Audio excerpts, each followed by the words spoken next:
बिस्मिल्लाहिर्रहमानिर्रहीम। सलात व तस्बीह की नमाज का तरीक़ा। सलात व तस्बीह एक नफिल नमाज है जो कि 5 वक्तों की नमाज में शामिल नहीं है, लेकिन इस नमाज की बड़ी फ़जीलत है। हुज़ूर अकरम सल्लल्लाहु अलैहि वसल्लम ने अपने चचा हज़रत अब्बास रज़ी अल्लाह ताला अन्हु को इस नमाज की तरग़ीब फरमाई थी। इस नमाज के पढ़ने से अल्लाह ताला पढ़ने वाले के अगले पिछले नए पुराने गलती और जानबूझकर किए हुए छोटे बड़े और ज़ाहिरी और पोशीदा गुनाह बख्श देता है। आप सल्लल्लाहु अलैहि वसल्लम ने अपने चचा से फरमाया था, अगर हर रोज़ एक बार सलात व तस्बीह की नमाज पढ़ सको तो हर रोज़ पढ़ लें, और अगर हर रोज़ नहीं पढ़ सके तो हर जुमे के दिन एक मरतबा पढ़ लें, और अगर यह भी ना हो सके तो हर महीने में एक मरतबा पढ़ लें। अगर ये भी मुमकिन ना हो सके तो साल में एक मरतबा पढ़ लें। अगर किसी वजह से ये भी ना कर सके तो तमाम उम्र में एक मरतबा ज़रूर पढ़ लें। क्या है सलात व तस्बीह? सलात का मतलब नमाज होता है और तस्बीह का मतलब कोई आयत का विर्द करना या नमाज बाकी नमाज़ों से बिल्कुल अलग होती है। इसमें नमाज के साथ तस्बीह पढ़ी जाती है, इसलिए इसको सलात व तस्बीह के नाम से जाना जाता है। यह नमाज नबी सल्लल्लाहु अलैहि वसल्लम ने अपने प्यारे चचा को सिखाई थी, इसीलिए इसकी बहुत बड़ी फ़जीलत है। जो शख्स इस नमाज को पढ़ता है उसके गुनाह माफ़ कर दिए जाते हैं। सलात व तस्बीह की नमाज का टाइम। सलात व तस्बीह एक नफिल नमाज है और नफिल इबादत के लिए कोई भी मुकर्रर वक्त नहीं होता है, लेकिन इस नमाज के लिए बेहतर वक्त जोहर से पहले का है।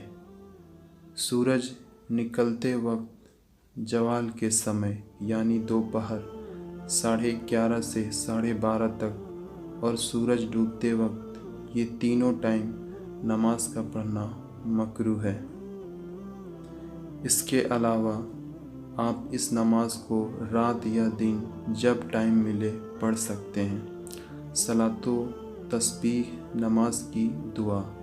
सलात व तस्बीह नमाज में नीचे लिखे गए या तीसरा कलमा याद है तो वो भी पढ़ लें। सलात व तस्बीह दुआ ये है, सुब्हानल्लाहि वल्हम्दुलिल्लाहि वला इलाहा इल्लल्लाहु वल्लाहु अकबर। सलात व तस्बीह की नमाज का तरीक़ा। सलात व तस्बीह की नमाज भी आम नमाज़ों की तरह ही पढ़ी जाएगी। फ़र्क यह है कि इसमें दुआ की तस्बीह पढ़ी जाती है। 4 रकात वाली इस नमाज में 300 बार इस तस्बीह को पढ़ना है। सलात व तस्बीह की नमाज के दौरान तस्बीह पढ़ने का तरीक़ा इस तरह से है।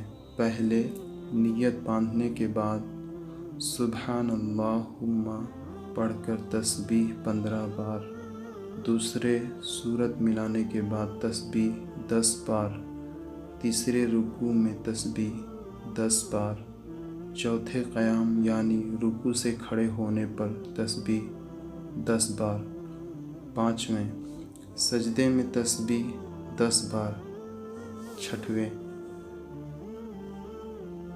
दोनों सजदों के बीच तस्बीह 10 बार, सातवें दूसरे सजदे में तस्बीह 10 बार। इस तरह पहली रिकात में टोटल 75 बार इस दुआ की तस्बीह पूरी हो जाएगी। दूसरी, तीसरी और चौथी रिकातों में इस तरह 75 बार तस्बीह के साथ पढ़ी जाएंगी। सलात व तस्बीह की नमाज की फ़जीलतें। किसी भी नमाज की तरह इस नमाज के पढ़ने का भी सबसे बड़ा मकसद अल्लाह की रज़ा और खुशनुदी हासिल करना ही है। इस नमाज को पढ़कर खुदा की रहमतें, خاصا حاصل کر سکتے ہیں۔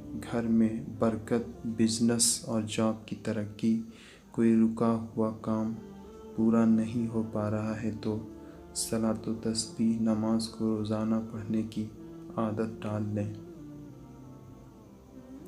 اس نماز کی برکت اور رحمت سے تمام اگلے اور پچھلے گناہ معاف ہو جائیں گے انشاءاللہ۔